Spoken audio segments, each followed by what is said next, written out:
Vamos lá, pessoal. Vamos ao bloco 2. Mais um caso envolvendo execução fiscal. E agora vamos ver qual seria, diante do caso que será apresentado, a peça processual correta. Tenho certeza que vocês vão identificar, com chave de ouro junto comigo. Vamos à tela? Caso concreto, número 2. Maria foi citada em 15 de julho de 2018 em execução fiscal proposta pelo Estado ABC da Federação, na data de 1º de julho de 2018, cobrando ICMS referente a débitos inadimplidos pela sociedade Alfa, da qual Maria foi sócia, com cotas de 1% do capital social nos anos de 2009 e 2010, quando se retirou do quadro societário, sabendo-se que ela nunca praticou atos de administração da sociedade. Os débitos executados são referentes a operações de circulação de mercadoria realizadas por Alfa entre abril a junho de 2011, sabendo-se que houve entrega de declaração das dívidas pela referida sociedade em julho de 2011, não tendo ocorrido, todavia, o pagamento dos valores devidos, e somente em junho de 2018 houve a inscrição em dívida ativa com o consequente ajuizamento da execução em julho de 2018. No dia 15 de agosto de 2018, Maria sofreu a penhora de bens pessoais em valor equivalente ao do débito exequendo, ficando garantido o juízo. No dia 19 de agosto de 2018, formalizou-se a intimação da penhora feita e na data de 5 de setembro de 2018, seus serviços advocatícios são contratados para ajuizamento de ação no mesmo juízo da execução, com o objetivo de livrar Maria de cobrança feita, bem como seu bem da constrição. Ajuize a ação correta, ajuize a ação correta e apresente, quanto ao mérito, os fundamentos para demonstrar o bom direito de sua cliente. Ajuize a ação correta e apresente os fundamentos para demonstrar o bom direito da sua cliente. Ok, meus amigos? Então, observem que nós temos aqui uma execução em que a banca está mandando ajuizar a ação. Antes mesmo que eu comece a reler o enunciado, acho que só por essa última linha, você já sabe que não teria como ser uma EPE. Né? Ajuize a ação correta, não poderia ser uma EPE. Vou voltar ao slide. Vamos reler? Maria foi citada em 15 de julho de 2018. Em execução fiscal proposta pelo Estado ABC da Federação, na data de... A execução foi proposta, então, execução proposta pelo Estado ABC, na data de 1º de julho de 2017, cobrando ICMS, vou deixar vermelho só as datas, cobrando ICMS, referente a débitos inadimplidos pela sociedade, dívida de pessoa jurídica, Alfa, da qual Maria foi sócia com cotas de 1%, sócia minoritária do capital social, nos anos de... ela foi sócia nos anos de 2009 e 2010, quando se retirou do quadro societário, sabendo-se que ela nunca praticou atos de administração da sociedade. Estão cobrando dela dívida da pessoa jurídica, sendo que ela, que era sócia minoritária, com 1%, nunca praticou atos de administração. Ela não era sócia administradora. Estão responsabilizando ela, pessoa física, penhorando bens pessoais dela, por dívida tributária da pessoa jurídica, sendo que ela era sócia, mas não era administradora e nunca praticou atos de administração. Agora, vamos lá. Os débitos executados são referentes a operações de circulações de mercadoria realizadas por Alfa em abril a junho de 2011. Maria foi sócia de 2009 a 2010. Estão executando ICMS, os débitos executados são referentes a fatos geradores praticados por Alfa entre abril a junho de 2011. ela já nem era mais sócia, são dívidas após a saída da sociedade, gente. Sabendo-se que houve entrega da declaração, vamos lá, isso aqui vai ser importante para a gente ver a prescrição, ó. Houve entrega da declaração das dívidas pela referida sociedade em julho de 2011, não tendo ocorrido todavia o pagamento. Então, não tendo ocorrido todavia o pagamento. A sociedade declarou, mas não pagou. Foi feita a declaração dos débitos, mas não houve pagamento. E somente em julho de 2018, em junho de 2018, houve a inscrição em dívida ativa, com consequente ajuizamento da execução, né, como se diz lá no início do enunciado, em julho de 2018. Né? A execução foi proposta em 1º de julho de 2018. Então, o que é que você está percebendo? A mulher foi sócia entre 2009 e 2010 de uma determinada sociedade empresária, tinha 1% do capital. Ao final de 2010 ela saiu da sociedade, a sociedade continuou tocando sua vida. A sociedade cometeu o equívoco em 2011 de declarar o ICMS devido entre abril a junho de 2011. Maria não tem mais nada a ver com isso. Declarou, mas não pagou. Fim do prazo do pagamento, o que é que tinha que ser feito pelo Estado ABC? Tinha que ter feito a inscrição em dívida ativa, não fez.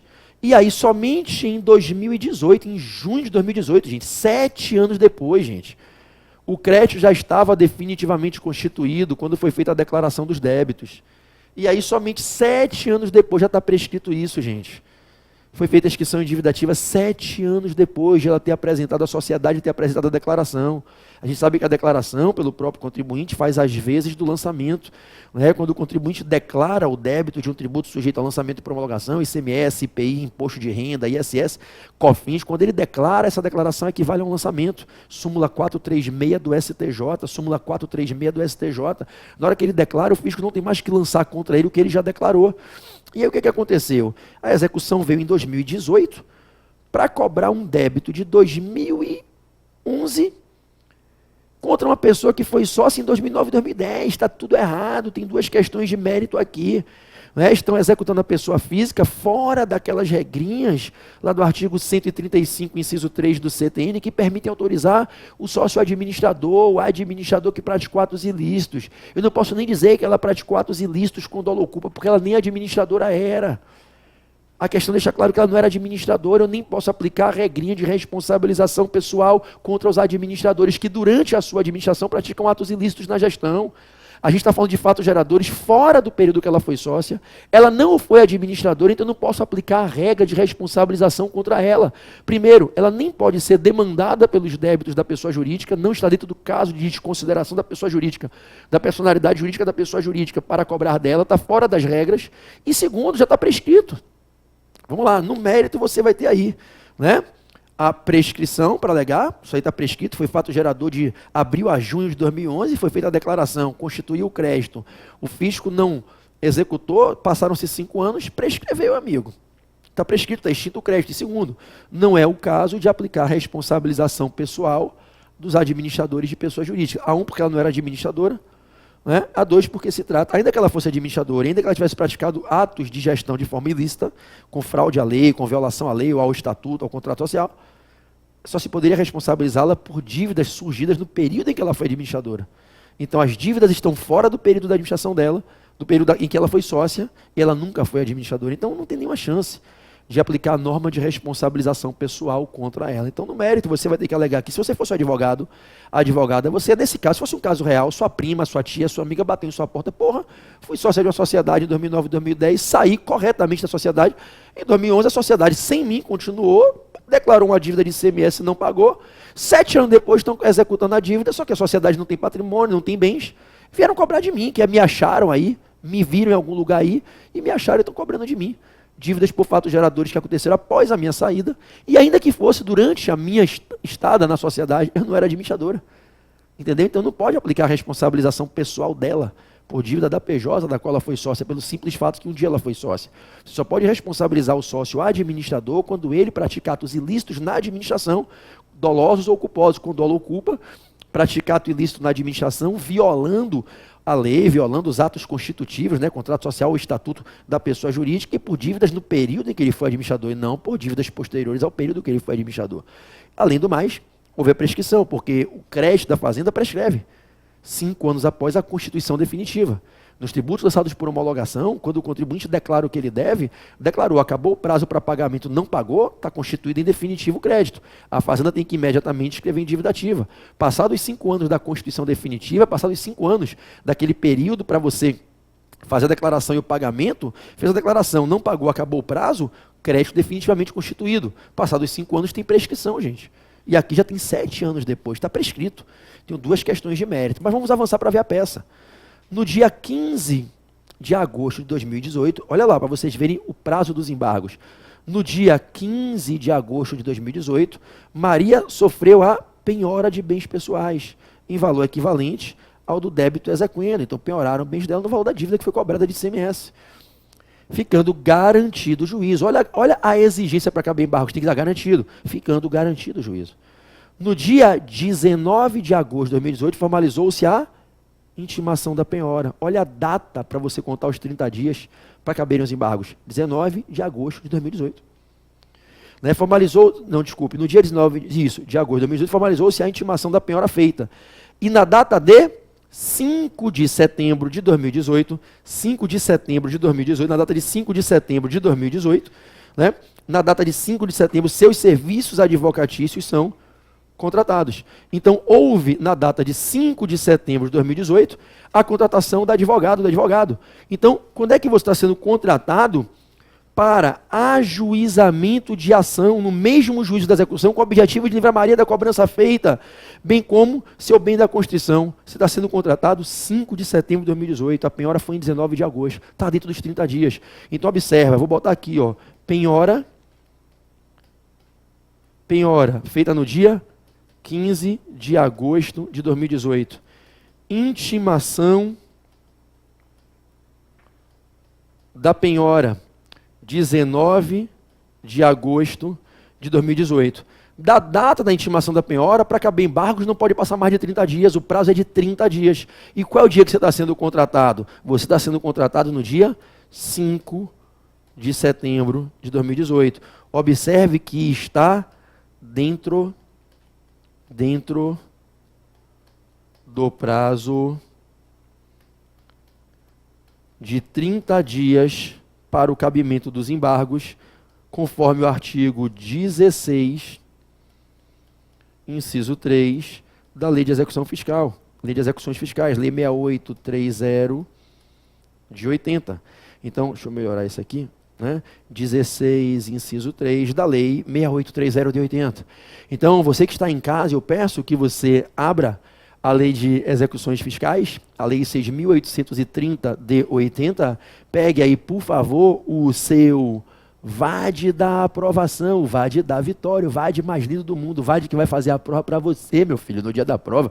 Você vai olhar para ele, ele vai pular com as pernas abertas em cima de você, e aí você pega aí a Lei de Execuções Fiscais, Lei 6.830 de 80, mergulhe no artigo 16, que vai dizer que os embargos são cabíveis se ajuizados num prazo de 30 dias, e nos incisos 1, 2 e 3 ele dá 30 dias a contar de onde?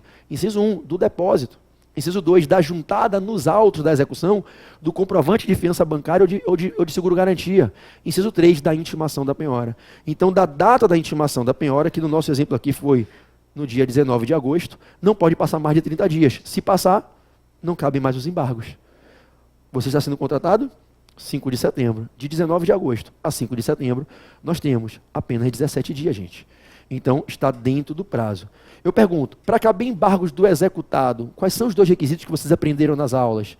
O juízo tem que estar garantido e o ajuizamento. Após o juízo garantido, tem que vir dentro dos 30 dias. E aonde que eu aprendo a contagem de prazo? No artigo 16 da LEF. 30 dias da intimação da penhora. Para que você saiba, caso você não se lembre, porque eu ensinei isso detalhadamente da aula, a intimação da penhora, ela ocorre quando? Quando é que ocorre a intimação da penhora? A intimação da penhora ocorre quando é publicado na imprensa oficial do tribunal, é publicado na intranet, no diário do tribunal, que foi aceita pelo juiz a penhora feita. Então, a intimação da penhora vem com a publicação de que houve a juntada nos autos do termo do auto de penhora e que isso foi aceito. Isso está no artigo 12. Artigo 12 da Lei de Execuções Fiscais, que você já sabe que é a Lei 6830 de 80, está escrito aí na tela.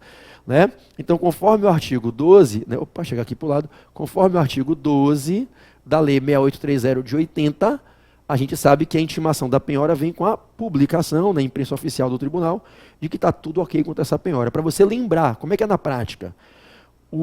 Maria, no caso, foi executada, foi citada, tem 5 dias, né, após a citação para ela oferecer bens à penhora, para ela fazer um depósito, para ela oferecer a garantia, caso ela queira embargar. E aí, se ela quiser indicar voluntariamente bens à penhora, ela faz um termo de penhora e indica.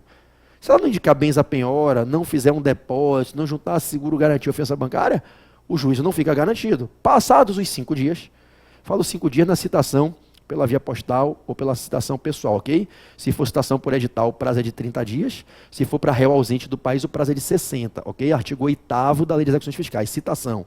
Então ela é citada, em regra a citação não é por edital. Se for citação por edital, o prazo é de 30 dias, réu fora do Brasil, prazo de 60. Mas na citação pela via postal ou citação pela via pessoal, que são as mais comuns, inclusive essa é a ordem sucessiva para o procedimento citatório em execução fiscal, pela via postal, não deu certo o pessoal, não deu certo o edital. Ela tem 5 dias na citação pela via postal ou pessoal para oferecer os bens em garantia, para oferecer um depósito, para indicar bens à penhora. Passados 5 dias, que é o prazo que ela tem para escolher o que ela quer oferecer, não ofereceu nada, o patrimônio fica exposto a um auto de penhora, que é o que vem no artigo 10º da LEF. O artigo 10 da Lei de Execuções Fiscais vai dizer que se ela não oferecer garantia naquele prazo, que em regra é o prazo de 5 dias, cabe uma autuação e um oficial de penhora vai penhorar bens dela, que foi o que aconteceu. Maria sofreu a penhora, Maria não indicou bens à penhora, Maria sofreu a penhora de bens pessoais, está lá em cima ali, ó, lá no alto da questão, primeira linha aqui desse slide, Maria sofreu a penhora de bens pessoais. Né? E aí o que é que acontece? Da hora que é feito o auto de penhora, o oficial de penhora vai fazer uma avaliação, esse auto vai ser encaminhado para registro e vai ser levado aos autos da execução, aos autos do processo. Então tem uma execução fiscal ajuizada, Maria foi citada, teve bens penhorados. O oficial de penhora traz o auto de penhora, traz a contrafé, vai trazer para juntar nos autos da execução. Juntado nos autos da execução, o juiz tem que analisar se o auto de penhora foi feito da maneira correta, o juiz tem que concordar, tem que homologar esse auto. O juiz pode olhar, olha, esse auto de penhora foi feito arbitrariamente, não tem o valor da penhora aqui, não tem avaliação. O juiz homologando, ele dá o ok, dá o publique-se. E aí a imprensa do tribunal vai publicar nos atos, os atos do Poder Judiciário tem que ter oficialidade, publicidade. Então ele vai publicar, vai vir a publicação, que no processo número tal foi homologada uma penhora feita de um imóvel na execução do Estado tal da Federação contra Maria, Estado ABC contra Maria. Essa publicação, diz o artigo 12 da LEF, está aqui, que aqui a gente fica ao contrário, né? Às vezes é complicado aqui, tem que ter coordenação motora, é isso. Se eu quero apontar para a direita, tem que botar para a esquerda, que é o contrário aqui, né? Você não sabe o que é a mágica aqui nos bastidores para gravar essas aulas. Né? Então, no artigo 12 está aí explicando que a intimação da penhora ocorre com a publicação. Bom, na prova, o examinador foi claro. A intimação da penhora, foi feita em 5 de setembro. Você está sendo contratado para ajuização a intimação da penhora, desculpe, foi feita em 19 de agosto, e você está sendo contratado para ajuização em 5 de setembro, menos de 30 dias. Nenhuma dúvida que cabe os embargos. Professor, por que não é uma EPE? Não tem como ser uma EPE. A banca é clara, ajuize a ação. Ajuize a ação. Se ela botou ajuize a ação, não é EPE, EPE não é ação, não se ajuiza. Então, ajuize a ação correta e apresente, quanto ao mérito, os fundamentos para demonstrar o bom direito da sua cliente. Ok? Joga essa imagem cheia para mim. Vamos lá. Qual é a peça processual adequada? Petição inicial para o ajuizamento de embargos do executado, embargos de execução fiscal. Se no caso concreto 1, a peça foi uma exceção de pré-executividade, no caso concreto 2, a peça é uma petição inicial para ajuizamento de embargos à execução fiscal. Quanto ao mérito, há 2 questões de mérito. Vamos reler a questão toda agora? Deixa eu limpar agora toda essa baguncinha que eu fiz. Joga o slide aí. Vou limpar toda a bagunça que eu fiz aqui, riscando o enunciado. Você já entendeu que a peça é petição inicial para ajuizamento de embargos à execução fiscal. Eu espero que vocês aí do Brasil inteiro tenham acertado a questão, né? Porque nas aulas de execução eu expliquei isso a fundo. Agora vamos lá. Vamos analisar o mérito? No mérito, o que é que você vai alegar? Você vai ajuizar embargos. Não há dúvida que a ação de embargos é que você vai ajuizar. A peça é uma inicial em embargos. O que é que você vai alegar no mérito? Vamos reler? Vamos ver se vocês sabem disso. Maria foi citada em 15 de setembro de 2018 em execução fiscal proposta pelo Estado ABC da Federação, na data de 1º de julho de 2018, cobrando ICMS. Maria foi citada na execução, cobrando ICMS referente a débitos inadimplidos da sociedade Alfa. Estão cobrando dívida da pessoa jurídica contra a pessoa física. da qual Maria foi sócia, com cotas de 1% do capital social, nos anos 2009 a 2010, quando se retirou do quadro societário, sabendo-se que ela nunca praticou atos de administração da sociedade. Maria, que nunca foi administradora, nunca praticou ato de administração, foi sócia numa empresa entre 2009 e 2010. E em 2018, estão executando Maria por uma dívida da sociedade. Vamos seguir. Os débitos executados são referentes a operações de circulação de mercadorias realizadas por Alfa entre abril a junho de 2011. Então, moçada, ICMS devido entre abril e junho de 2011. Fato gerador praticado pela sociedade Alfa em 2011. Maria foi sócia em 2009 e 2010. Maria não tem nenhuma relação com a sociedade após o final de 2010. É o mesmo que você sair de uma empresa hoje, deixar de ser sócio, e amanhã a empresa praticar um fato gerador e querer cobrar de você. Não pode. Impossível. Não tem cabimento, a dívida é da pessoa jurídica. Ok? Bom, então esse é o primeiro tema do mérito aqui. Está se aplicando equivocadamente a teoria que permite, excepcionalmente, mas não nesse caso, a responsabilização pessoal do administrador da pessoa jurídica por dívidas tributárias da pessoa jurídica. Mas só quando é o administrador que praticou atos ilícitos com dolo ou culpa durante a sua gestão. Ela não era administradora, não praticou nenhum tipo de ato ilícito e são fatos geradores posteriores ao tempo em que ela foi sócia. Sabe qual é o tema que está em jogo nessa primeira das duas questões de mérito? Que a segunda é a prescrição. Fato gerador de 2011, estão cobrando em 2018, vocês vão ver a prescrição. A primeira questão que está aí, ó, anote, CTN, artigo 135, inciso 3, CTN, artigo 135, inciso 3, que é o dispositivo legal que permite a responsabilização pessoal de administrador de pessoa jurídica por dívida da pessoa jurídica. Mas eu só posso aplicar essa norma, que é a norma que o fisco estadual tentou aplicar, quando estão preenchidos alguns requisitos. Para eu aplicar a norma do 135, inciso 3 do CTN, eu tenho que estar cobrando a dívida da pessoa jurídica contra o administrador, pessoa física, que praticou atos ilícitos por violação à lei ou ao contrato social ou estatuto durante a sua gestão. Ela não era administradora e os fatos geradores são posteriores à gestão. Então, o que é que você vai dizer no mérito? Não é o caso de aplicar o 135, inciso 3. A questão versa sobre a aplicação indevida da norma do artigo 135, inciso 3 do CTN. No caso em tela, aplicou-se equivocadamente a regra de responsabilização pessoal de administradores de pessoas jurídicas por dívidas da PJ. Essa norma só se aplica contra administradores e quando eles, durante a sua gestão, praticam com dolo ou culpa atos ilícitos. No caso em tela, a executada nunca foi administradora, nunca praticou atos ilícitos e os débitos ora executados, exequendos, são referentes a fatos geradores posteriores à sua saída da sociedade. Ponto. Mas vamos continuar. Os fatos geradores, ó, foram realizados em abril a junho de 2011. Estão vendo aqui, sublinhado de vermelho? Operações de circulação de mercadoria de abril a junho de 2011. Olha o que a questão diz. O enunciado é perfeito. Sabendo-se que houve entrega de declaração das dívidas pela referida sociedade. Em julho de 2011, a sociedade declarou, ela vendeu as mercadorias, ela praticou as operações de circulação de mercadoria e declarou, só que por algum motivo, por alguma falha, não pagou. Isso é muito comum, a pessoa declara que prestou serviço e não recolhe o ISS, declara que oferiu renda e não paga. Declara que teve faturamento na empresa e não paga COFINS, declara que industrializou e comercializou o produto industrializado, mas não paga o IPI, declara que fez a operação de circulação de mercadoria, mas não paga o ICMS. Houve declaração, mas não houve pagamento. Amigo, tem um prazo para você declarar e pagar. Você declarou, acabou o prazo, você não pagou? A sua declaração equivale ao lançamento, é como se o fisco já tivesse lançado. Não, professor, o fisco tem que lançar, não tem que lançar porra nenhuma. Eu explico isso nas aulas, aquelas aulas de revisão do CTN.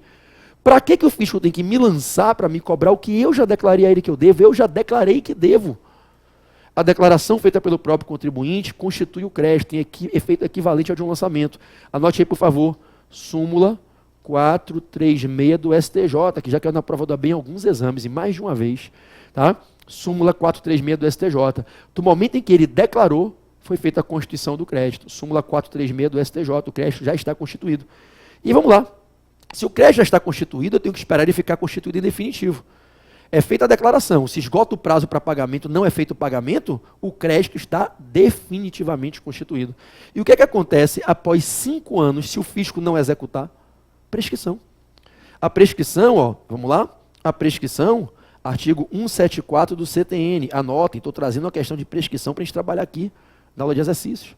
Anote que se cair na prova, você vai dizer, porra, PB deu essa questão na aula de exercícios. O artigo 174 do CTN, o que é que ele diz? Ele diz que a prescrição é de 5 anos a contar da constituição definitiva do crédito. E o que isso quer dizer? Do dia em que o crédito fica definitivamente constituído, se não for ajuizada a execução, em 5 anos, está prescrito. É o que aconteceu aqui, gente. A sociedade Alfa, ela declarou, em julho, houve declaração em julho de 2011, vou sublinhar agora de amarelo, em julho de 2011, houve a entrega da declaração das dívidas. Pô, pessoal, eram dívidas de abril a junho. Em julho, ela declarou. Porra, aí veio a execução ser própria, veio a inscrição em dívida ativa acontecer, a inscrição em dívida ativa e o consequente ajuizamento da execução em 2018. Somente em junho de 2018 houve inscrição em dívida ativa. Ali, bicho, quando ela declarou, o prazo acabou, provavelmente o prazo acabou ali, no próprio mês de julho de 2011, já tinha que escrever em dívida ativa, já podia executar, porque já estava constituído em definitivo crédito. Se eu faço uma declaração e não pago, esgotado o prazo para eu pagar, pode escrever em dívida ativa e executar. Esgotado o prazo para eu pagar, fica constituído em definitivo crédito. O fisco tem 5 anos para executar. Se ele não executa em 5 anos, está prescrito e foi o que aconteceu. Olha a data da declaração. A declaração é julho de 2011. Olha quando é que vem a execução. A execução, foi na data, a execução fiscal foi proposta, olha aqui em cima da questão, foi proposta em 1º de julho de 2018, quase 7 anos depois, mais de 7 anos depois, está prescrito. Passaram-se mais de 5 anos da constituição definitiva do crédito, ok? Joga a imagem cheia para mim, para a gente encerrar essa questão. Nesse caso, eu espero que você tenha acertado que a peça processual é a petição inicial de embargos à execução, e no mérito, lá no do direito, você vai alegar o quê? Você vai alegar que houve aplicação equivocada da norma excepcional, da norma de aplicação excepcional do artigo 135, inciso 3 do CTN, que é a norma que permite responsabilizar o administrador pessoa física por dívida da pessoa jurídica, quando durante a gestão dele ele pratica atos ilícitos com dolo ou culpa, e foi aplicada equivocadamente essa norma, porque a executada não era administradora, não praticou ato ilícito, e as dívidas são posteriores ao período da sua gestão, e vai alegar que ainda que fosse possível executá-la, o que não é possível pelos fundamentos já expostos, ainda que fosse possível, as dívidas já estão prescritas. Se a banca, por exemplo, der 2,5 pontos no mérito, certamente vai dar 1,25 na prescrição, 1,25 na responsabilização tributária feita de maneira equivocada contra a pessoa física, daí sócia. Certo? Quais são os artigos que eu vou citar na prova? O artigo da prescrição é o 174 do CTN. Não é? Artigo 174, que diz que a prescrição é de 5 anos a contar da constituição definitiva do crédito. Eu vou citar o artigo 135, inciso 3, dizendo que ele foi aplicado equivocadamente, porque ele é o artigo que está em jogo aqui. O que está em jogo na execução contra a pessoa física por dívida da PJ é a aplicação do 135, inciso 3. Se o fisco estivesse certo, estaria aplicando esse dispositivo. Mas como o fisco errou, porque cobrou de quem nunca foi administrador e por dívidas posteriores à passagem dela pela sociedade, ele aplicou equivocadamente esse artigo. E eu acho que a banca, nesse caso, pontuaria a citação à súmula 436 do STJ. Ok? Então, essas são as questões de mérito. PB, como é que eu identificaria que é embargos? Tem uma execução fiscal.